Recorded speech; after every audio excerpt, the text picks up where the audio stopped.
Hey guys, tonight we're heading somewhere colder than your freezer and somehow warmer than your last group text. You wake up not to an alarm, but to the quiet crunch of snow being brushed from the roof of your hut, soft and slow. Like someone dusting powdered sugar off the sky. The light outside isn't exactly morning. It's more like the world has agreed to a soft glow instead of a sunrise. Inside, it's warm, not heated blanket warm, but fur-lined, body heat. Slept in a whalebone hut with 4 other humans and 1 polar dog kind of warm. You sit up under a reindeer hide blanket that smells like cedar smoke, old salt, and a whisper of fish. Your breath puffs out in lazy clouds as you pull on seal fur mittens that were, until recently, part of something that barked. The floor beneath you is padded with woven mats, stitched with patience and stories. Outside, the wind is whispering secrets through the snowdrifts. You already know what kind of day it's going to be. Cold, bright, creaky, long. So, before you get comfortable, take a moment to like the video and subscribe, but only if you genuinely enjoy what I do here. And hey, drop a comment with your location and what time it is for you. I love seeing where in the world we're all curling up from. Now, dim the lights, maybe turn on a fan for that soft background hum, and let's ease into tonight's journey together. You slide out of the shared sleeping bundle, and your feet hit the floor like 2 unsure fish, cold. Flinching, surprised, the air smells of whale oil, charred driftwood, and something drying by the hearth that's definitely meat, but maybe also sock. You shuffle toward the flap in the wall that counts as a door and push it aside. Outside, the snow is pink tinted from low morning sun, which means it's almost noon. You forgot how north you are. Time doesn't work the same here. You stretch, you yawn, you accidentally knock over a stack of frozen seal intestines coiled like ancient pasta. Someone grunts from inside the hut. You mutter a sorry, though in this camp, knocking things over is practically a greeting. Welcome to the surprisingly cozy, slightly fishy world of ancient Arctic whale hunters. You probably won't survive this if you're not wearing 6 layers of gut and good humor. But the people here have. For generations. They've thrived with no central heating, no metal tools until fairly recently, and definitely no DoorDash. And what's more surprising than the fact that they endure? It's how well they live. How much laughter happens between the whale hunts. How much song lives in the silence. How many things are cushioned, not just with furs, but with ritual, with care, with little acts of warmth stitched into the cold. One of those acts begins now. An elder in a parka so fluffy it could double as a sled cushion waves you over. She's already packed snow into a clay pot and placed it near a low fire pit that was smoldering all night. The hut beside hers, low, domed, half buried in snow, is puffing out a slow stream of smoke. Someone inside is probably cooking, or sleeping, or carving something decorative into a knife handle that might only be used once. You glance back at your own tunic. It's folded neatly beside your sleeping spot, the stitching still holding from yesterday's repair with sinew and charm. You pick it up, feel its warmth still trapped inside. One of the tailors said whaleskin remembered body heat, as if it was trying to protect the memory as much as the person. Historians still argue whether these garments were engineered with intention or if they just happened to work so well due to centuries of experimentation and lucky choices. But no one can argue the results. Garments that breathe, insulate, flex, and occasionally hum if the wind is right. Not literally. Usually. You tug yours over your head and the air inside your hut shifts around you. Like the fabric gives the temperature a quick hug before letting you walk through it. Your boots are stiff with frost. Your mittens smell like seal fat. And your morning breath could rival the camp dog's. But you feel wrapped, encased, but not trapped, protected. You step out into the light. The snow crunches underfoot like dry cereal. The dogs are already up, bounding in slow motion through drifts, trailing tongues and joy like banners. Someone nearby starts a soft tune on a flute carved from bird bone. It's not a song for dancing. It's a song for waking up the day. And the day stretches out before you, pale and long, like a page waiting to be written in blubber ink and boot prints. You begin your day not with breakfast, but with listening. In this camp, food doesn't come first. The wind does. You tilt your head, like the others do, trying to read it. It's not just a breeze, it's an informant. A tattletale from the sea. You're told the way it rolls over the ice can hint at which animals have moved, which cracks are forming, And whether the whale spirits are in a generous mood, you still don't totally get it. But you try. The air smells saltier than yesterday. Someone says it's the pack ice shifting. Someone else says it's the ghost of a narwhal disagreeing with last night's stew. Nobody laughs. Not because they're serious, but because the joke isn't new enough to earn one. Around here, humor has to be fresher than the fish. You're waved toward the shoreline where nets are being examined, not for fish, but for driftwood. That's the thing about living in a treeless world. Wood is precious. One stick can mean fire, tools, shelter, or even a child's toy. And every wave might bring a gift. You and two others unroll a fishing line woven from braided sinew and drift feathers. Not strong enough to haul in a whale, but perfect for catching the smaller things that swim between the big ones. Historians still argue whether these early Arctic communities were purely hunter-based or if their relationship with the ocean was more balanced. Some say the people collaborated with nature, not just exploited it. There are stories of hunters singing before cutting ice, asking permission from the sea. Not always, but often enough to suggest that taking something here was rarely just a transaction. Today, you're not hunting. Today, you're patching. You kneel beside a sled that's seen better centuries. Its runners are worn and lopsided, strapped with sealskin that creaks like old leather. You're handed a tool, part bone, part patience. The task is to soften the bindings by gently warming them with your breath before replacing the inner lashings. You work slowly, carefully. A mistake here won't get you yelled at, but it will get you gently corrected with a story. That's how instruction works here. No lectures, no shouting, just anecdotes. You tug the strap too hard. A nearby elder raises an eyebrow. Once, she says, a boy pulled too fast on a walrus rope and it slapped him so hard his sled dogs started laughing. You nod solemnly. Lesson learned. Beside you, a group of children are practicing balance on a frozen log, arms spread like birds. This isn't recess, it's training. For ice cracks, for hunting boat steadiness, for not toppling off a floe at the worst possible moment.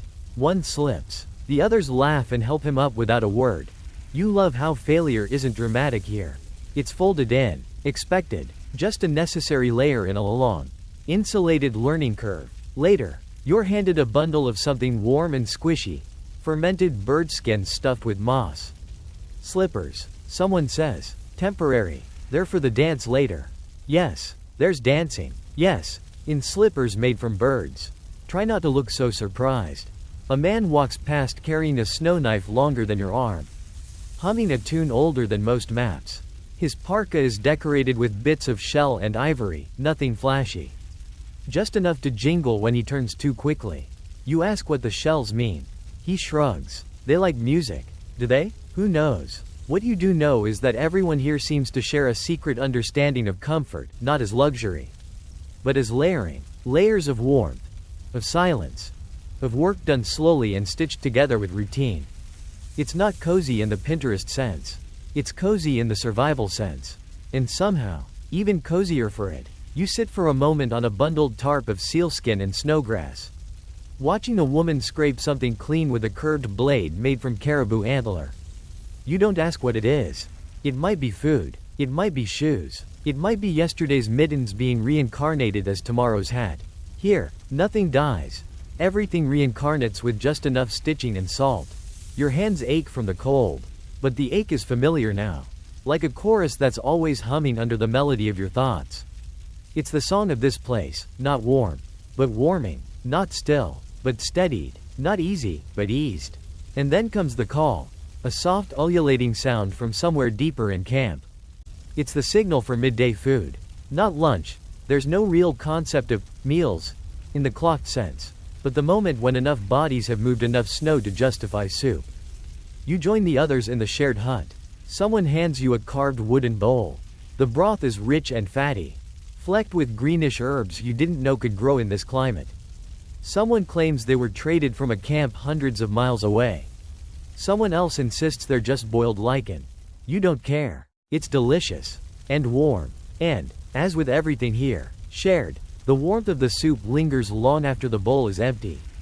Not because you're still holding it, it's already been passed down the line and rinsed in melted snow, but because warmth here is rarely about temperature. It's about what's passed from hand to hand, what's shared without ceremony. The kind of heat that comes from proximity. From quiet nods across the fire. From the layered safety of people who know how to exist together without needing to fill the silence. The midday lull settles in. Outside, the wind plays gently with the seal oil lamps that hang just inside the shelter flaps, making the tiny flames flutter like nervous hearts. You're invited, motioned, outside again, to participate in one of the more curious daily rituals, the checking of the whale bones. Not for food, for structure. Out here, in this particular Arctic community, large curved bones, usually jawbones, are used to reinforce the huts. They arch overhead, turning dwellings into ribcage-shaped sanctuaries. Your job today is to gently tap them, one by one, listening not for sound, but for silence. You ask how you'll know if something's wrong. Someone replies. If it answers, tell us. Not helpful. Or maybe it is. You walk slowly around the hut perimeter, a carved driftwood rod in hand, tapping each whalebone like a polite knuckle at a temple door. They don't respond, which, you're assured, is a good thing. Historians still debate whether these whalebone homes were more symbolic than practical. Some believe they were temporary shelters for hunting excursions. Others argue they were spiritual, places meant to honor the animal that gave itself. Still others think they were simply the best material available when you live where wood is fantasy and bricks are a punchline. One of the bones bears a line of painted dots, deep ochre pigment. You point, counting. Someone says, "Of what?" They shrug. "Anything." You don't press. Around here, explanation is often optional. From the huts, you're led back toward the icy coast where a few hunters are inspecting a skinboat. Or Umiak. Its stretched hide surface looks impossibly thin for something meant to face whales, waves, and wind, but when you touch it, it's taut and resilient, like muscle under tension. A young man dips a stone ladle into a pouch of rendered fat and smears it across the boat's seams. Keeps it supple, he murmurs. And quiet. Quiet? You raise an eyebrow. He nods. Loud boats scare fish. Loud boats scare spirits. Loud boats bring bad hunts. You try to imagine a boat is loud, and it hits you. It's not about noise. It's about rhythm, about anything that disrupts the natural beat of the water and wind. Even the most subtle creak could be a betrayal. Everything here, every action, is about blending in. Not disappearing, just not disturbing. Later, you kneel beside a child who is carving a charm from bone.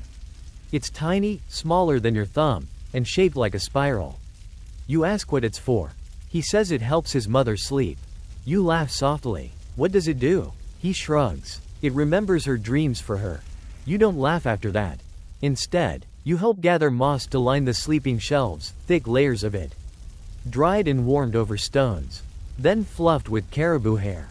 It's bedding. It's insulation. It's also, apparently, excellent for muffling snoring, according to a passing elder who gives you a knowing glance. You don't argue. You help arrange the layers, pressing them down in overlapping curls, like pastry you hope the wind won't steal. Someone points out a track in the snow near camp, a deep hoofprint. Not from caribou. Too wide, too soft around the edges. Walrus? You guess. Spirit. Someone else says. The first person nods. Same thing. You leave it undisturbed. No one touches prints here, not unless they're meant to be followed. In the early twilight, people begin preparing for the sauna ritual. You didn't expect this. A sauna? Here? But sure enough, a low shelter near the ice wall is steaming gently from its snow-packed corners. Inside, stones are heated with fat-fueled flames. Water, mingled with herbs and even seaweed, is poured on top. The heat rises thick and fast, like being swallowed by a blanket. You're motioned inside. Clothes are optional. Modesty, you quickly learn, is not cultural, it's conditional. Nobody stares. Nobody comments. It's like shedding layers of self-importance. You sit on a seal hide mat, sweat prickling your skin, breathing in steam that smells faintly of salt, ash, and something herbal. No one speaks for a while. The only sound is breath.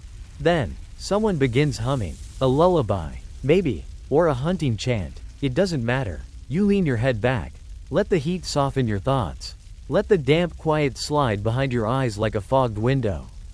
Outside, snow continues to fall, fine, dry, almost invisible. Inside, every pore remembers the cold it came from. Eventually, You emerge into the night. Wrapped in a fur cloak someone hands you without words. Your cheeks are flushed, your hair damp, your legs loose as rope. You feel like taffy left out in the sun too long. Relaxed, elastic, ready to unravel if someone hugs you. You love this. Not just the ritual, but the way no one explains it. Because here, the explanation is living it. You lie down near the fire pit, which isn't lit yet, and wait, not for warmth, but for stories. They'll start soon, and you'll be listening. The fire tonight isn't for heat. It's ceremonial. A low, smoldering affair with a single curl of aromatic smoke that smells like sweetgrass and something darker, burned driftwood. Maybe, or old whale oil. People gather in a loose circle around it, their bodies casting long, jagged shadows across the snow-packed ground. No one sits directly beside the fire. They sit around it, respectfully, quietly, like it's a person who hasn't decided yet whether it wants to speak. Someone drops a bone fragment into the embers. It sizzles, cracks, and vanishes into ash. You're told this is the ritual of remembering. Not mourning, not storytelling, just remembering. For those who've gone out on the ice and never come back. For those whose boats came back alone. For names that don't echo anymore in the cooking tents. The fragment burned tonight belonged to a hunter's sled runner. Not the whole sled, just a piece that broke off years ago and was kept in a pouch until it felt like the right time. Historians still argue whether these bone-burning rituals served spiritual functions or were simply emotional catharses disguised as tradition. Some scholars point to oral histories that treat each item as a memory talisman. Others suggest it's a way to keep ancestral presence alive in everyday life. Whatever the reason, you find yourself watching the fire more carefully now, as if something in it might blink back. As the night deepens, a woman with a voice like snow on fur begins to chant. It's not melodic in the way you expect. There's no hook, no chorus, just rising and falling syllables in a language you don't know but somehow trust. The sound loops like wind around a tent pole, never quite the same but always familiar. You close your eyes, and for a moment, it feels like the snow itself is humming. When you open them again, someone is placing carved amulets into a basket. Not for trade, not for tourists, for the sea. Tomorrow, they'll be given to the water. One by one, in thanks, in caution, in negotiation. You glance down at your own neck, where a thin cord holds a small polished stone given to you on your first day. You haven't really thought about it until now, but suddenly, its weight feels significant, protective, even, like it's remembering you back. You shift closer to the circle. A boy no older than 10 sits across from you, carving not into wood or bone, but into snow, with his finger, quietly, carefully, swirls, dots, a shape that might be a fish or might be a constellation. You point. What's that? He doesn't look up, for the sky to read. Will it? He shrugs. If it's bored, you're learning not to expect direct answers. Someone nearby laughs and starts passing around a pouch of dried berries and seal fat, chewy, tangy, satisfying in a way that has nothing to do with hunger. The berries burst tartly in your mouth. The fat lingers, warming your belly like a gentle reminder of how far your body has come from its usual routines. And then, another ritual. One you absolutely didn't see coming. The sock blessing. You're not joking. Elders pull out thick, hand-stitched socks, woven from muskox hair, sometimes dyed with lichen or soot, and pass them around for the young ones to wear while someone murmurs phrases in a steady cadence. The blessing isn't lofty, it's practical. It goes something like, let these socks guard your steps. Let no snow sneak in. Let no heel rub raw. Let all your toes return. You try not to laugh, but you also tuck your feet a little tighter into your own boots. Just in case. You find out later this tradition likely began with a hunter whose frostbitten toes became village lore. No one remembers his name. Everyone remembers his socks. Across the fire, someone tells a story about a whale who refused to dive. They say it floated for 3 days near the shore, tail twitching slowly, until a child approached and whispered something to it. What did the child say, you ask? The storyteller smiles. The whale didn't tell us. Of course, somewhere behind the shelters, a drum starts. Not loud, just a pulse, soft and steady like someone tapping a finger on the edge of the night. You look around and notice that most people are leaning back now, heads tilted, eyes half-lidded, the kind of posture that says, I'm listening, but I might fall asleep halfway through and that's fine. The fire crackles once. Snow begins to fall again, just enough to soften everything. You're handed a fur-lined blanket and motioned toward a sitting platform shaped like a shallow bowl. It's communal. Several people already lounge there. Legs folded, faces calm. You take your place among them. It's not silence that wraps around you. It's presence. The boy across from you finishes his snow drawing and pats it once. Gently, like saying goodbye to something that was never meant to last. You breathe in. The air is a mix of cold pine, warmed fat, and flickering history. It smells like people who know how to wait for meaning to show itself. Someone reaches over and adjusts your blanket without saying anything. You smile, not because of the gesture, but because it means you've been seen. Morning comes with a kind of hush that feels intentional, as if the sun itself is tiptoeing. There's no rooster crow, no clanging pots, just the creak of ice settling and the faint rustle of hide flaps being lifted. You wake beneath layers of fur, warm but slightly tangled, like the inside of a sleepy animal's den. Your tunic smells faintly of last night's fire and the berries you dropped on your lap. Today is preparation day, not for a hunt, for something softer, more ceremonial, a kind of honoring, not just of whales, but of the invisible line between survival and gratitude. You step out into the crisp air and immediately your nose protests. It's cold enough that your eyelashes stick together for a blink too long. But the sky is a soft, smudgy pink, and the snow underfoot has a satisfying crunch. All around you, people are already at work. Someone hands you a bundle of narrow wood shavings tied with sinew. For the offering baskets, they say, like you already know what that means. You don't, but you nod. The baskets themselves are being woven nearby by a team of women with hands so fast they might be spellcasting. Their materials are humble, thin strips of driftwood, sealskin cords, bone pins. The design, though, is anything but simple. Each basket has 6 compartments, each with a different purpose.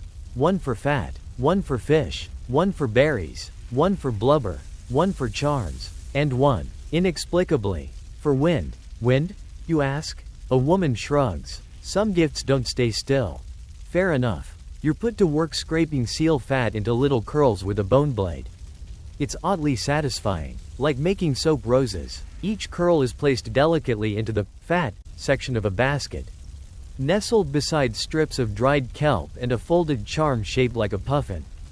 Historians still argue whether these baskets were meant to be symbolic offerings or literal tools of communication with the sea spirits. Some suggest they were metaphors for harmony, gathering the gifts of land, sky, and sea into one held shape. Others insist they were offerings of respect, made in hopes of ensuring the whale would appear not as prey, but as a willing partner in survival.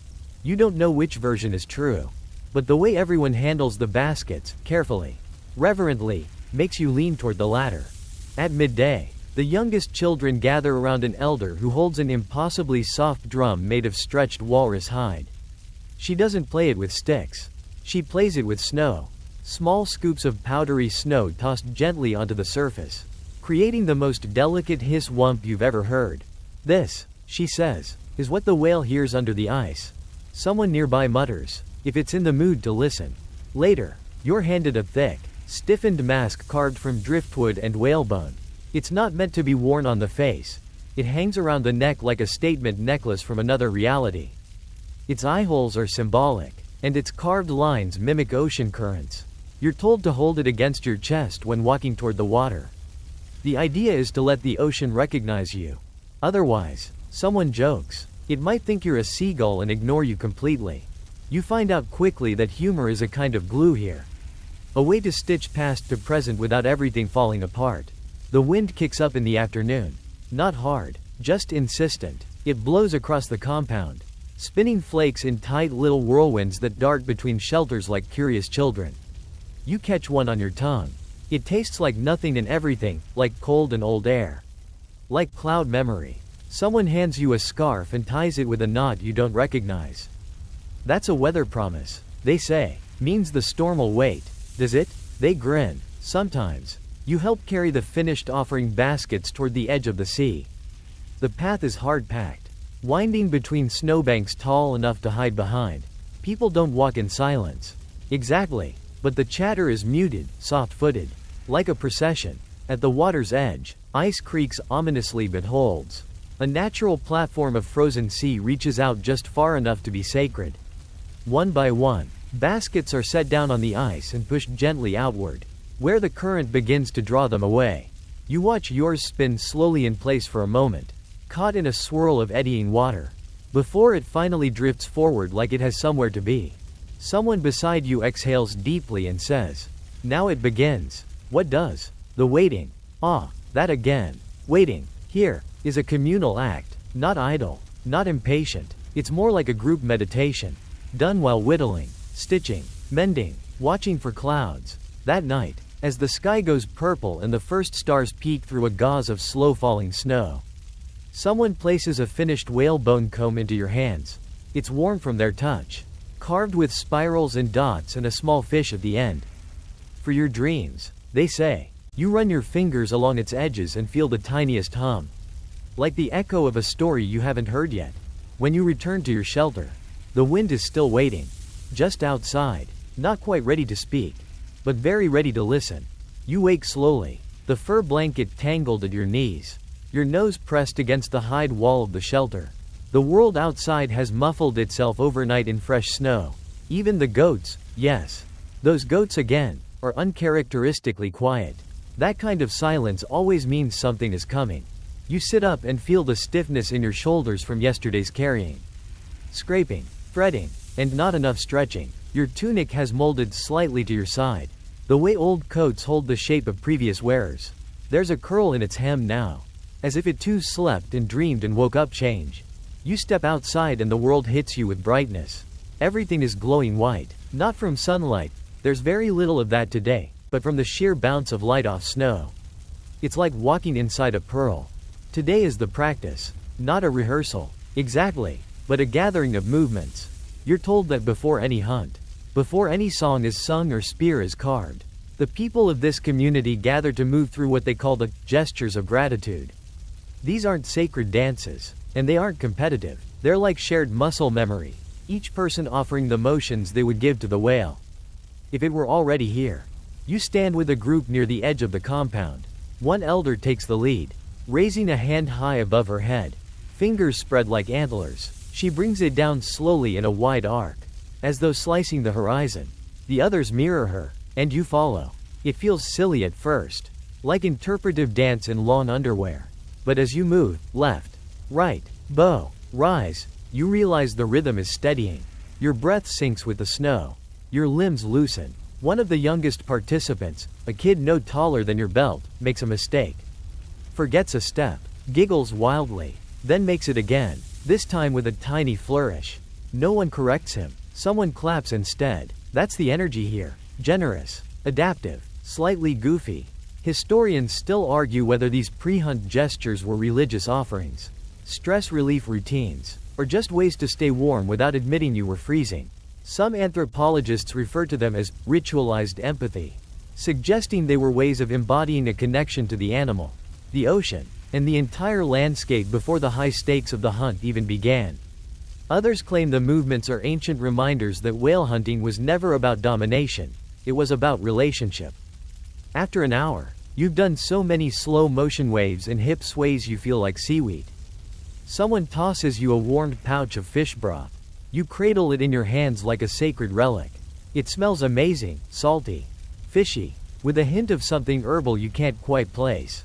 Maybe moss? Maybe magic? You sip. Definitely magic. As you sip and sway a little, a man beside you leans in and whispers, "If you trip tomorrow, just say it's part of the gesture." You nod solemnly. I plan to trip with great dignity. The sky darkens earlier than expected. Someone mutters about shifting winds. But no one panics. Instead, they pull out what look like short, fat flutes made of hollowed bone. Each person has one, and no two are carved the same. These are whale songs. They tell you, not songs for the whales, but imitations of whale speech, made to remember what it feels like to live underwater. You sit cross-legged beside a group and watch as they hum, hoot, and warble through the flutes. The sounds are strange, sometimes funny, sometimes haunting. You try one. It sounds like a sneeze echoing inside a kettle. No one laughs. One woman just nods and says, "You'll get there." One older man manages a tone so deep and vibrating you feel it in your sternum. It's like a massage for your ribs. He pauses, clears his throat, and says, "That one's for the grandfather whales. The big ones. The ones that know." You don't ask what they know. You have a feeling you're supposed to figure that out yourself. Later, you're taught how to tie the sea knots that hold together the hide boats. They're special, not because they're particularly complex, but because they're supposed to be tied with intention. One knot for courage, one for gratitude, one for apology. Apology? You ask? Always apologize, says the elder, showing you. You're asking a giant to feed your tiny family. Best to be polite. You practice each knot, trying to imagine the feeling of apology in your fingers. It's oddly moving, like braiding in emotion. When night comes, you're pulled into a circle around a low, fat fire made mostly of dried moss and blubber. It doesn't crackle like a wood fire. It hisses gently, like it's shushing you. People sit close, not because it's cold, though it is, but because tonight is the last sleep before the possibility of whales. It feels like Christmas Eve, if Christmas involved fewer jingles and more bone tools. An elder, probably the same one who nailed the whale flute solo earlier, begins telling a story about a man who married a seal. Not metaphorically, literally. The story doesn't explain how or why, but it's clear the seal was smarter, stronger, and a better cook. No one interrupts. It's not a joke. It's just a story from before the world had categories. You lean against your bundled tunic and listen as the story winds through generations. Through drift ice and mistaken identities and enchanted cones. At the end, the man becomes a seal himself. Not out of punishment but out of understanding. You close your eyes and picture that transformation, not as a curse, but as a kind of homecoming. A return to something truer than land. The fire flickers. The drums of wind begin low in the distance, pulsing like they've been holding their breath all day. And you sleep. You wake to the sound of snow sighing against the walls, soft, rhythmic, as if the wind is drawing breath through mittened fingers. Morning light doesn't so much break as seep, pale and blue tinted through the seal hide flap. Everything feels muffled, swaddled in wool and intention. Today is the hunt, or it might be. In truth, no one ever really knows until the last minute. That's what makes it both nerve-wracking and, in its own odd way, peaceful. You can't chase a whale. You wait, you invite, and if it doesn't come, well, maybe next time. You dress slowly. Each layer of your clothing feels ceremonial, though no one says that out loud. You pull on inner wrappings lined with down, over those the heavier sealskin tunic, and finally your hood, fur side in. Someone once told you that fur touching your cheek makes you braver. You're not sure if it's true, but it feels true. Outside, the village has arranged itself into a quiet choreography. The boat frame has been checked, oiled, and tested for creaks. Paddles have been sorted, warmed, and leaned just so against the snow-banked wall. And the harpoon heads, blunt for practice today, are wrapped tightly in hide. The real ones, you're told, are stored elsewhere, not because of danger, but because of respect. One of the elders gives a short nod and mutters, "We go." You and 6 others climb into the Umiak, a wide, shallow boat stitched together with threads you helped twist. It sits on runners, and the launch is almost laughably quiet. No shouting, no fanfare, just a gentle push and the long sigh of wood meeting water through slush. The rhythm of paddling settles fast. You're in the second seat, pulling in time with the man in front of you. His strokes are short, efficient. Yours are slightly splashier. He doesn't correct you. He just glances back once and adjusts so you fall into sync. It's like joining a song mid-verse and humming your way in. The sea is almost perfectly still, mirrored but for the thin glaze of ice forming along its edges. You can see your breath. You can see the clouds. You can see absolutely no whales. But no one complains. This is the waiting part. And waiting, it turns out, is an art. Historians still argue whether these long drifting silences served purely practical purposes, minimizing disturbance and preserving energy, or whether they were laced with spiritual listening. Some call them ocean vigils, times when the hunters would become not just silent, but porous, open to impressions. Shifts in wind, bird calls, the patterns of ice cracks. Others suggest the silence was tactical, a camouflage of sound. You find yourself watching a bird, small, dark, skimming the surface like a skipping stone. You watch it for a full 10 minutes. It lands on an ice floe, pecks at nothing, and takes off again. That bird has a busier day than you. Someone hums, just a low note, then stops. A different paddler whistles. 3 short bursts. A signal. You lean forward. A movement ahead. Not dramatic. Just the soft parting of water where nothing should part. You hold your breath. Then it's gone. No one reacts with excitement. Instead, there's a subtle rearranging. Paddles slow. The boat tilts slightly as someone shifts weight. You get the distinct impression you've moved from waiting to inviting. A pouch of blubber is passed. Not to eat, but to rub on your hands. Keeps them warm and, oddly, gives you a better grip. The smell is acquired, but effective. The elder in front raises one palm, still open. Still, you mimic the gesture without knowing why. This, apparently, is enough for the whales. Because suddenly, gently, there's sound. Not a splash, not a spout, just a hum, deep, resonant, and oddly familiar. The boat vibrates, not from contact, but from song. A whale is near. One of the paddlers dips a hand in the water and closes his eyes. You expect someone to raise a spear, or at least a binocular.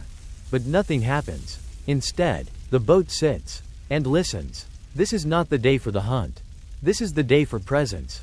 You lean over the edge, peer into the dark mirror of water, and for just a second, you see it, enormous, quiet, just beneath you, not curious, not concerned, just there. And then it's gone. No rush, no panic, just a slow dive into the silt of the world.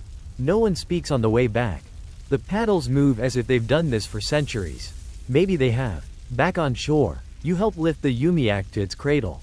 Your arms are shaking, not from cold, but from something else, like you carried a thundercloud. Someone claps you on the back and says, "Good watching." You nod. I did my best to look heroic while sitting very still. A few laughs. Then warm fish cakes. Because even non-hunting days end with snacks. And hot ones. Evening settles with that slow, horizontal grace particular to polar places. The sky blushes lavender, then drains itself of color entirely, leaving behind only the shimmer of stars that feel startlingly close. The village responds not with sleep, but with stories. You're wrapped in a seal-hide blanket, toes warmed by a shared clay pot filled with embers. And there's a hush, not silent. Just quiet like a room holding its breath right before a punchline. Someone taps a carved drum softly. Not in rhythm, but like punctuation. And an elder leans forward to begin. Tonight's tale is about a whale. But not just any whale. A whale that wanted to be caught. The storyteller's voice is low and measured, drifting like wood smoke. According to the tale, long ago there lived a whale with a heart full of old songs and no one to sing them to. She swam from village to village, eavesdropping on lullabies, love songs, and insult chants, hoping one might suit her mood. Eventually, she found a group of hunters so calm, so unhurried, she mistook them for poets. She surfaced gently beside their boat, hummed a few bars, and waited. The hunters, being polite, hummed back, and thus began the courtship. The whale circled their umiak for 3 days, never fully surfacing, never fully leaving. She bumped their hull softly, affectionately.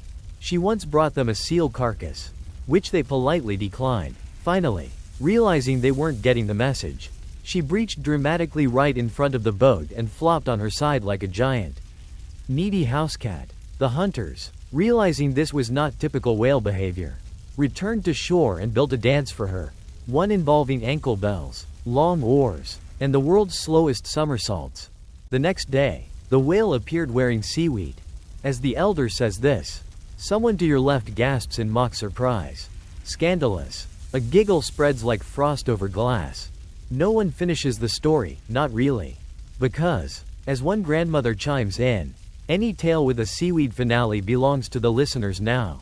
Historians still argue whether these oral tales served mainly as entertainment, coded moral instruction, or mnemonic devices for remembering migration patterns and animal behavior.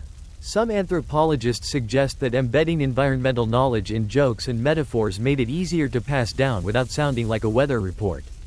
Others insist that the stories were never about lessons. They were about living in companionship with wonder. Tonight, that companionship crackles around the fire. You sip something warm, an infusion of lichen and blubber oil. Surprisingly mellow. Your breath fogs the rim of the carved cup. Around you, villagers recline on skins and flattened driftwood seats. Heads tipped back, stargazing between sips. A child tries to whistle with a mouthful of dried fish and nearly explodes. No one scolds them. Someone pulls out a long bone flute and begins a tune that sounds like a loon arguing with a breeze. Somehow, it's beautiful, the kind of music that makes you nostalgic for things you haven't experienced. Eventually, the fire burns low, someone adds a peat brick, and the glow pulses brighter for a moment. You help roll out sleeping hides. Yours is between two aunties who argue gently about whether your socks are too short or your ankles just abnormally long. You're offered a tiny, flat stone warmed by the coals. It's placed near your heart, under your topmost layer, keeps your spirit from wandering. Someone mutters, "It does feel grounding." As you lie back, you glance at the roof poles laced with sinew. One of them hums slightly in the wind. It sounds familiar. You hum back, softly, and to your left, someone shushes you, but kindly. Outside, the stars finish their slow wink into full bloom. Inside, your bones remember the boat, the song, the wail. You're warm in a place designed for it. And not just temperature. This is a kind of warmth that begins in story and ends in spine. Morning arrives disguised as pale twilight. In the high Arctic, dawn doesn't burst, it creeps. It tiptoes in on socked feet and brushes its hand across your cheek like a thoughtful ant deciding whether you need more sleep or just a stronger breakfast. You blink into consciousness beneath layers of hide and fur. And for a long moment, you're not sure where the blanket ends and you begin. You emerge slowly, greeted by the comforting hush of snow-muffled chores already underway. Outside the shelter, the hunters are preparing for a dry paddle, a kind of ceremonial practice that doesn't involve actual water, nor actual whales, but very much involves rhythm, coordination, and core strength. You join them, stepping into the circle of figures wrapped in russet parkas and teal snow mitts. Instead of oars, they use carved driftwood poles. Instead of waves, they push through the air like slicing fog. This is not about pretending. It's about remembering what the body knows when the mind is still asleep. The leader, a wiry woman with cheeks like polished stone, calls the beats with clicks and hums. No words. You follow along, your arms growing warm and loose in the cold air. It feels like Tai Chi, but with more grunting and fewer expectations. Why do this if we're not going hunting? You ask between breaths. Because, the leader replies, discipline keeps the spirits from falling asleep inside you. Mainstream historians classify these rituals as pre-hunt training or performance drills. But oral accounts from older generations tell a different story, one of bodily recalibration. Of tuning the group into shared time and shared breath so they'll move like a single organism when the stakes are higher. It's like syncing your spine with someone else's heartbeat. Or, less poetically, not whacking your cousin in the face mid-paddle. You stumble on the fourth turn and nearly do just that. The cousin in question, possibly named Luda, possibly just someone's enthusiastic uncle, winks and gives you a mock scowl. You apologize through exaggerated gestures, which are well received. After the session, you gather in the communal hut for heat catchers, which turn out to be slabs of seal fat gently pan-seared with wild garlic and pine shavings. They're shockingly delicious, like butter that grew a moral compass. You eat yours slowly, seated on a slanted plank that doubles as both chair and personal heating platform. Heated stones tucked underneath radiate warmth up your spine like a polite toaster. Beside you, an elder is stitching a pair of boots, her fingers moving with mechanical confidence. Her thread, made of sinew, seems to have a personality of its own. When you compliment her speed, she grins and says, "Practice," and arguments with thread spirits. You laugh, but she isn't joking. She leans in slightly, voice dropping to a whisper. Every material you use remembers something. Your job is to listen, not fix. It echoes something Ao once said. Remember the whisperer's boy? You watch her closely as she ties off a stitch, not too tight, not too loose, just enough to make the boot feel like a sentence that hasn't ended. Just paused for effect. Across the room, someone sets down a fur-lined hood and announces that today is also for skin mapping. You learn that this is not dermatology. It's a practice of tracking seasonal changes through how different animals' hides respond to dye, temperature, and stitching, like reading a weather report printed in pelts. You're invited to try. They hand you a piece of caribou hide dyed with lichen and soot. Your job? Press it between your palms and guess how far into the cold season it was harvested. You guess, midway. The group nods. You may have just passed a test that no one told you was happening. Historians still argue whether these sensory skill rituals were widespread educational tools or elite knowledge passed selectively. Some say they ensured survival. Others argue they preserved intimacy with the land in an era before thermometers and frostbite analytics. What's less debated is that they gave people power, specifically the kind of power that comes from slowing down and paying exquisite attention. By late afternoon, the sun is beginning its long, slow dip. Shadows stretch like gossip across the snow. You take one more walk down the path beside the village, a narrow groove worn into the ice by generations of feet. Each one dreaming of a warm return. Your boots crunch with satisfying regularity. Your breath fogs in small symmetrical puffs. You hum, just to hear something besides silence. The wind carries your tune a few steps ahead, like it's making room. And then, you see it, a single bone, half buried in snow, shaped like a harp if you squint. Not recent, not ominous, just placed. You pick it up and blow a puff of air through one of the holes. A soft whistle replies, low and hollow, like the land sighing through its teeth. You smile and pocket the bone. Why not? Every tool is a story waiting to be retold. Later that evening, just as your limbs begin settling into that pleasantly heavy pre-sleep inertia, you're interrupted by laughter, childlike, free, and unmistakably conspiratorial. You shuffle outside and find a knot of kids darting between sleds, wrapped in patchwork layers like mobile quilts. They're playing a game called Whale Shadow. You ask what the rules are. One girl, no older than 7, grins through missing teeth and says, "You have to become the whale. But nobody can know it's you." You blink. What does that mean? Another child gestures dramatically. You hide. You move slow. You use the wind. Then, as if that explains everything, she scampers off into the night. You watch for a while, slowly realizing the brilliance of it. The children imitate whale behavior not through mimicry, but through presence, stealth, poise. One crouches behind a snowbank, only her mitten poking out like a dorsal fin. Another slides belly first across the ice, arms back, humming a tone so low it makes your toes buzz.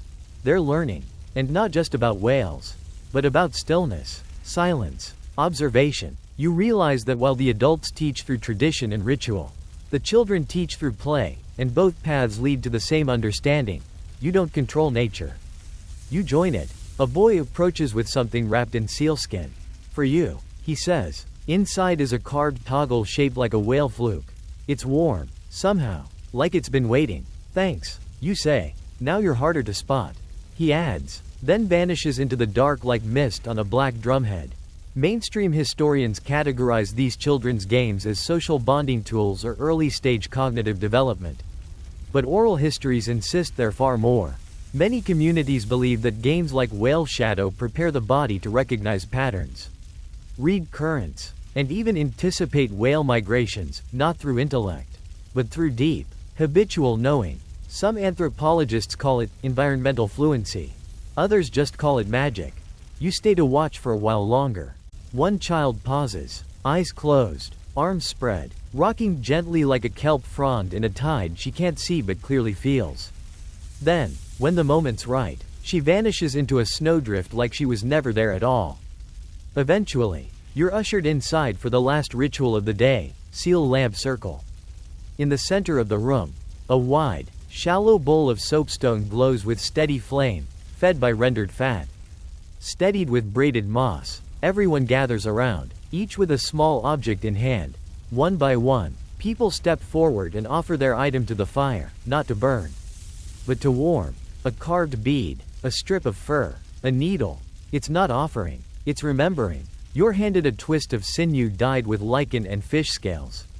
Your thoughts for tomorrow, someone says. You place it near the flame, and for a moment, the scent of your entire week seems to rise from it: smoke, sweat, cold fabric, salt breath, and faint echoes of distant drumming. There's no talking now, just the pop of moss, the hiss of melting snow from boots, and the kind of silence that's too full to be called quiet. Historians still argue whether the seal lamp circle was a daily ritual or reserved for special occasions. Some believe it was spiritual. Others think it was functional, a way to dry gear and warm tools. But the consensus is this: it created a space where breath slowed, posture softened, and the unspoken weight of survival was shared without words. As the fire dims to a glow, people begin to hum, not a song exactly, but a sound, low and wide, like the whale children might have practiced. You join in without thinking, your voice slotting into the tone like it was cut to fit. Eventually, the lamp is covered. One by one, people nod, brush snow off their knees, and return to their shelters. You step back out into the night. The stars are, how else can you say it, ridiculous. Not twinkling, shouting. You tilt your head and spin slowly, letting the sky smear its ink across your retinas. The wind has calmed, and even your breath seems to hush itself. Afraid to interrupt, you turn toward your own shelter, where your tunic is waiting. You pass the toggle through your fingers again. It still feels warm, or maybe you do. You pause, just before crawling under the covers, and whisper, "Thank you," to no one in particular. From somewhere nearby, the faint echo of a child's hum drifts past your ear. The next morning, you wake to the sound of snow being swept in long, rhythmic strokes, soft thuds punctuated by short huffs of breath. When you peek outside, the village's elders are clearing a long, curving path along the shoreline. But this isn't a road or ritual walkway. It's a story. Someone hands you a stick and says, "Help shape the memory." At first, you assume they're referring to some kind of ceremonial maintenance, maybe a traditional trail that must remain visible through the season. But as you follow the elders' movements, sweeping snow aside, brushing gravel, packing ice, you realize something else is happening. They're drawing, not symbols, not letters, but something more fluid: loops, arcs, spirals, tracks. One elder pauses to explain. This is a story path, a tradition found in several Arctic cultures, where the day's tale isn't told aloud, but traced on land, a record in reverse footprints. As the sun rises and shadows shift, the shapes change meaning. A spiral might become a current. A curve might evoke the migration of bowhead whales. And by the end of the day, all of it will be gone again. Memory's more powerful when it disappears. Someone says, brushing a final curve near your boot. You join in, moving slowly, letting the morning wind erase your errors as you go. Historians still debate the purpose of these temporary tracings. Some claim they were forms of spatial storytelling, maps for the visually literate. Others argue they served spiritual functions, guiding souls or signaling shifts in the seasonal rhythm. A few fringe theorists even suggest they were early experiments in animation, using shadow and time as moving parts. Regardless of intent, it's strangely soothing, like writing with snow instead of ink. You draw a spiral, then a series of dots, and somewhere behind you, a child copies your shapes. By mid-morning, the entire village has added something: a tail, a wave, a jagged mountain peak, and the whole shoreline hums with shared imagination. Later, you're invited to the ice shelf for one final lesson: listening walks. You're paired with an elder named Inuit. She's short, wrapped in fur the color of late dusk, and doesn't speak until you've walked 5 full minutes without saying anything. Then she asks, "Can you hear the difference between old ice and new?" You pause. "I'm not sure." She stops walking, kneels, and presses her ear to the ground. You follow, unsure what you're listening for. At first, it's just silence, but slowly, you detect faint pops and subtle creaks, like tiny exhalations. Inuit taps twice on the surface. "That's new ice," she says, still deciding what it wants to be. She leads you farther out, then drops to the ground again. This time, the sound is deeper, less scattered, like an underwater sigh. "Old ice. Been through things." You nod, though you're not entirely sure you understand. The walk continues, and Inuit teaches you to identify the wind's height, how snowdrifts stack like sentences, how the angle of a frost line can tell you whether the temperature is rising or just pretending to. She points out bird tracks, tiny and erratic, like a painter with too much ink, and shows you where someone's tea was spilled and instantly frozen mid-spatter. Now a constellation in the snow. You ask, "What's the point of a listening walk?" She shrugs. "Same as sleeping. You do it because your body needs to stop standing guard." This line stays with you long after you return. That afternoon, as the sun arcs lower and shadows stretch into long quiet ribbons, you join the final gathering. Not a farewell, not exactly. More like a recalibration. The hunters, the tailors, the fire tenders, the children, even the goat, yes. It's here again, gather in a wide circle. At the center, a mound of snow-packed fern, shaped vaguely like a reclining whale. No one explains. One by one, people step forward and place something near the mound. A carved comb, a worn mitten, a cracked bead. These are not offerings in the religious sense. They are breadcrumbs of presence. Evidence that life has happened here. You're handed a strand of sea-washed thread, barely a foot long, dyed with charcoal and something faintly metallic. Place it where you stood most. Someone says. You think about it. Then, without speaking, you tuck it beside a small spiral drawn near the snowmound's base. The wind kicks up, tugs at the thread, then lets it be. Historians don't quite know what to make of this ritual. Some suggest it's a symbolic reconstruction of the whale's journey. Others say it's a community memory exercise, a way to close the season by marking emotional geography. Still others propose it has no meaning at all. And that's the point. You sit quietly beside it, letting your breath match the wind, your shoulders lower, your ears open. Nearby, Enoch hums something wordless. And when the moment feels just right, everyone stands, not all at once, but gently, like snow lifting itself, and begins to drift back toward the shelters. You're the last to rise, but not the last to leave. That night, you sleep lighter than usual, not from discomfort, but from a strange sense of suspension. Like your dreams are floating just above you, waiting for permission to land. You wake before dawn. Again, there's no announcement, no trumpet of parting or grand send-off. Just a kettle bubbling on a stone stove and a soft hush to the wind outside. Your hosts are already up, preparing something near the dying hut. But today, you're not expected to help. Today is for witnessing. Someone offers you a warm drink made from boiled lichen and honey. You accept, though you suspect the sweetness is ceremonial. It coats your throat like a farewell. When you step outside, the cold kisses your cheeks with unusual gentleness. You follow a barely visible line of footprints leading past the sleds, past the whalebone arch, and out to a flat ridge overlooking the ice. There, spread in a careful arc, lie the tunics, all of them. Tunic of the whale welcomer, tunic of the snow sleeper, tunic of the runner, the dancer, the watcher, even yours, hums when waiting, has been quietly placed among them. They look like fallen banners or flags without poles, breathing slightly as the morning wind ghosts across their seams.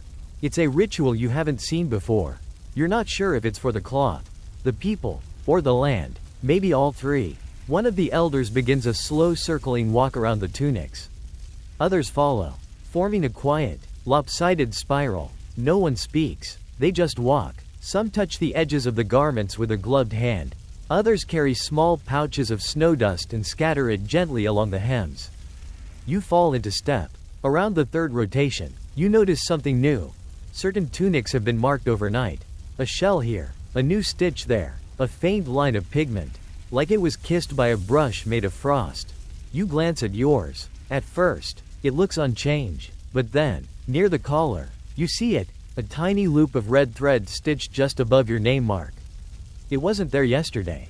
You ask no questions. Later, when the sun finally spills over the horizon in thin, syrupy light, the group pauses, the wind hushes. One by one, the tunics are lifted, gently, reverently, and returned to their owners. Those without clear owners are folded and tucked into a communal basket made of driftwood and sinew. For the next ones, someone says, or the ones who forgot to come home.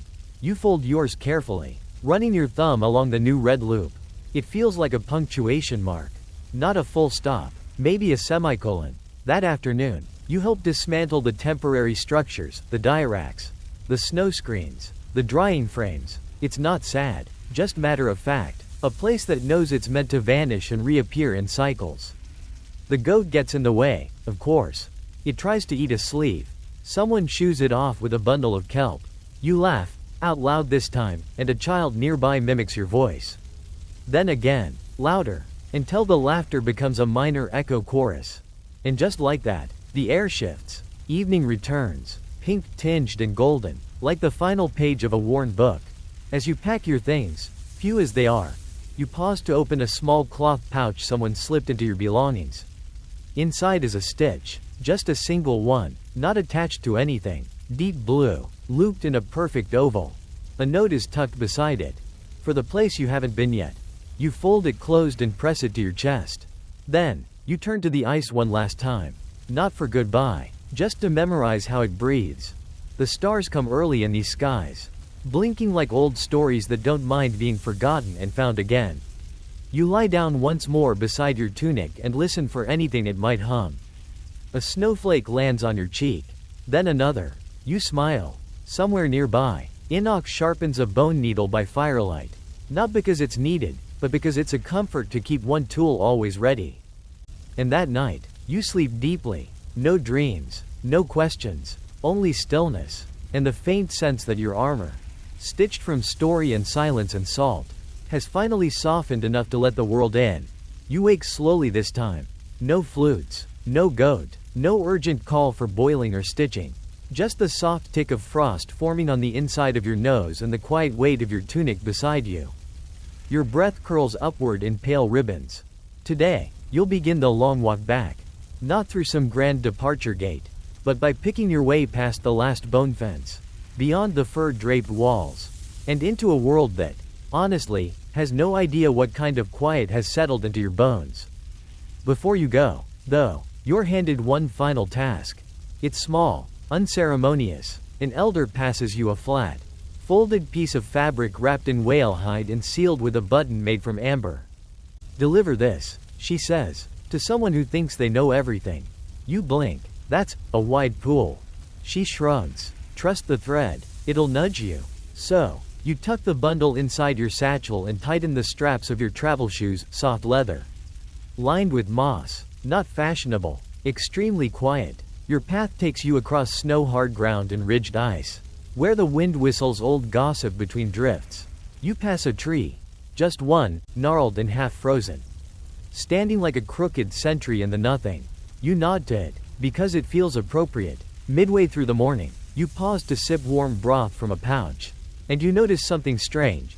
Your tunic doesn't flap in the wind the way it used to. It ripples slower, like it's listening, or waiting. Still humming? You ask it aloud. It doesn't answer. But then a soft gust catches your collar and flicks it upward just once, like a wave.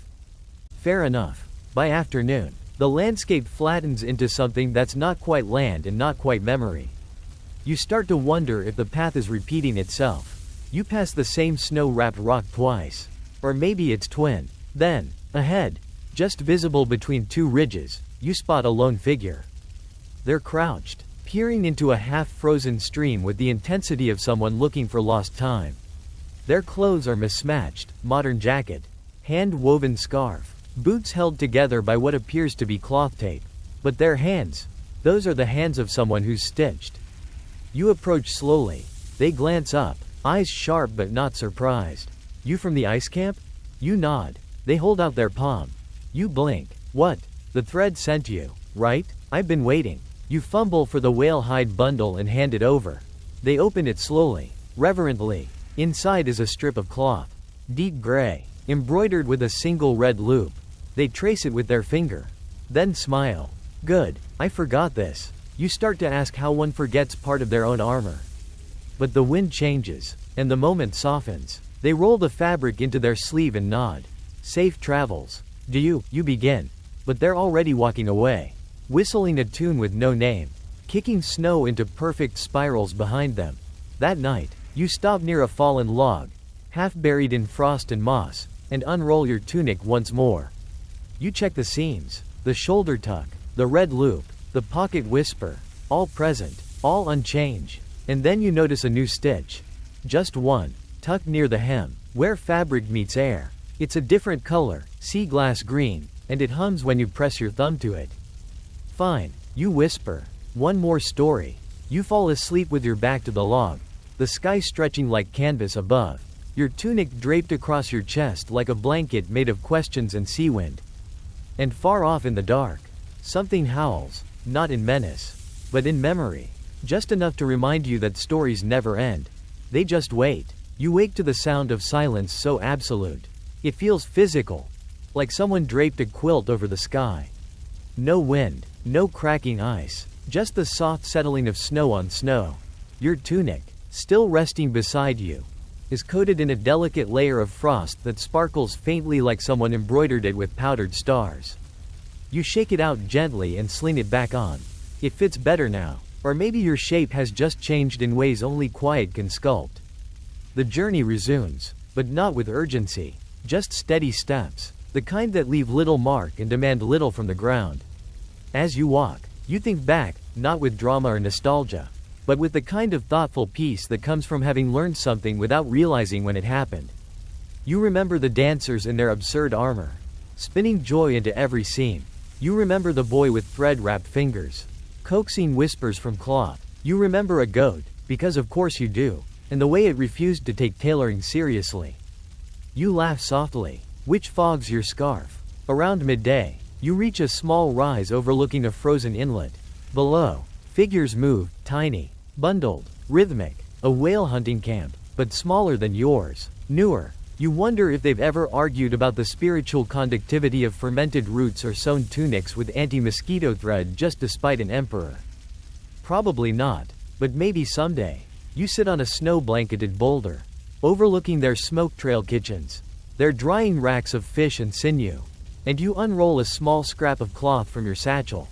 It's one you kept, bright indigo, frayed at the edges, embroidered with symbols you never did decipher. You press it flat on your knee, then stitch it to the inside of your tunic's hem. No reason. Just, why not? After all, stories are not just passed down, they're passed sideways. Sometimes diagonally, occasionally in a basket with a note that says, "Don't ask, just wear it." You stay there a while, listening. The camp below begins a song, not loud, not structured, just overlapping voices rising and falling like waves. You can't catch the words, but you understand the shape of it. It's a welcome. It's a lullaby. It's an invitation to rest even when you're still walking. When you finally descend, no one greets you. No one needs to. You move slowly through their camp, nodding to elders, smiling at a child trying to scrape frozen sap with what is clearly a ceremonial comb. You spot a tailor hunched over an open seam, muttering something that sounds like, "No, no, no, you're not twisting again. I fixed you yesterday." You feel at home. That night, you're offered a place beside a low fire and a bowl of thick soup, whale broth, seal fat, barley. You eat it with a carved spoon etched with swirling waves. The same pattern you've seen stitched into collars and belts.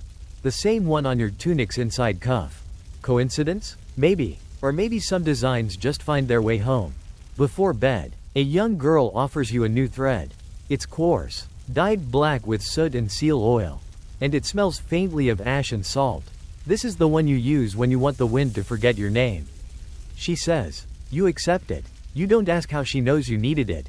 Somewhere in the middle of the night, as snow begins to fall again, you sew it into the hem, just a single stitch, black on black, and the wind softens, just a little. The next morning, you wake not to movement, but to stillness so complete that for a moment, you wonder if the world is holding its breath. The snow outside the tent is fresh, so fresh, in fact, that every flake sits upright, like an audience waiting politely for the next scene. You emerge into the white, tunic on, boots laced, that single black thread tucked neatly into the hem. The fabric sighs softly as it stretches around your shoulders, still humming. But lower now, like a lullaby spun backwards. Today, there's no ritual, no ceremony, just packing up, camp dismantled, sleds loaded, the kind of routine that's sacred only because it's so mundane. A grandmother folds scraps of dried fish into woven leaf wraps. A boy ties bundles of whalebone with cords dyed green with pine ash. Someone sneezes. Twice. You help where you can. Mostly, you stay out of the way. By mid-morning, the caravan begins to move. You're not quite part of it. Not quite separate. A sort of stitch along the seam of two stories. Your old journey and whatever comes next. Someone hands you a satchel of seaweed and dried berries with a wink. This is for when you forget why you started. They say. It won't remind you, but it'll taste good. You sling it over your shoulder, press a palm to your tunic, and walk on. The wind returns by afternoon, not loud, not cruel, Just brisk enough to remind you that you are small, and the land is not, but also just steady enough to let your tunic catch it like a sail. Pulling slightly forward as though eager for the next step. You let it. Later, a trail guide offers you a curious choice, the inland route. Shaded and safe but slow. Or the cliff path, windy, exposed, but faster and filled with views that make your soul ache. You look down at your tunic. The spiral at the collar glints faintly in the pale light. You choose the cliff. Up there, where the ice creaks like a snoring elder and the sky turns lavender with cold. You pause. You breathe. You lay your tunic flat on a dry patch of stone just for a minute, just to let it see. A gust lifts the hem, ever so slightly. It flutters like it's waving goodbye. Or maybe hello. You roll it back up, tuck it under your arm, and continue walking, lighter now than you were when you arrived. And as the last campfire of your journey crackles low that night, you sit cross-legged with your bowl of warm broth, watching the flames reflect off the stitched memories of a dozen quiet mornings. One dancing goat, and a whisper from a boy who listened better than anyone else. You do not need to sew another stitch tonight. You do not need to explain anything. The tunic tells your story now. You just rest beside it. And now, let's begin your wind down. The flames dim to embers. The silhouettes of bundled tunics softening into shadow. The snow outside hushes every sound until even your thoughts begin to drift. You lean back slowly, feeling the gentle give of the earth beneath your sleeping mat. The rhythmic pull of your own breath guiding you into calm. Picture the layers of your tunic, soft cotton, stitched stories, charms tucked into seams, all wrapping around you now. Not as armor, not anymore, but as memory, as comfort, as quiet company on the edge of sleep. Let your hands unclench, let your shoulders loosen, let your breath slow to a whisper. The wind still sings outside, but it's not calling for you. You are already where you need to be. In the warmth, in the hush, in the fold between old thread and new dreams. And if you listen closely, very closely, you might still hear it. That faint hum beneath your ribs. That thread that never forgot your name. Sleep well. End of script. Sweet dreams.